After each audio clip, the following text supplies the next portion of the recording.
Облыстық дарынды балаларға арналған мамандандырылған ақпараттық технологиялар мектеп, лицей, интернаты физика, математика бағытында білім береді. Жаратылыстану пәндерін тереңдетіп оқытатын білім ошағының ұстаздары пандемияның салдары өте қатты әсер еткендігін айтады. Штаттық режим жұмыс жасаған бізге тиімді, себебі онлайн режимде біз баланы түсінуіміз қиын, сезе алуымыз қиын, оның қателіктерін дұрыстауымыз қиын болды. Және де интернеттің жұмыс жасауы деген сияқты қиындық тудырады.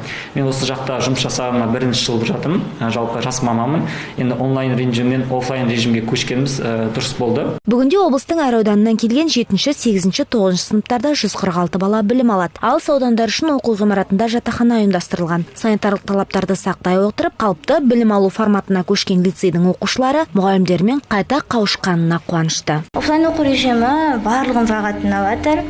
Мұғалімдер, оқушылар осының бір үлкен қуанышын көрді деп айта аламыз. Офлайн оқуды жалғастыра берсек, жақсы болар еді. Бұл білім ошағында дарынды балалар жаратылыстану саласын тереңдетіп қана қоймай, IT саласында да білім алады. Әсіресе оқушылар робототехника курстарына аса қызығушылықпен қатысады. Сонымен қатар фотоға түсіру, бейнемонтаж жасау үйірмелеріне де сұраныс жоғары көрінеді. Оқу жылын біз қыркүйекте қашықтан оқытумен бастадық. 2.90, яғни 1 жарты жылдық қашықтан оқытуда оқып, қазіргі таңда штаттық режимға көшіп, кешеден бері балаларымыз барлық мектепке келіп білім алуда. Әрине қашықтан оқытумен штаттық режимға көшіп оқытудың айырмашылығы үлкен. Себебі бала, мұғалім бірін-бірі көріп отырады, танып отырады, назарында отырады. Білімді игертуде, сапалы білім беруде, әрине штаттық режимде оқытудың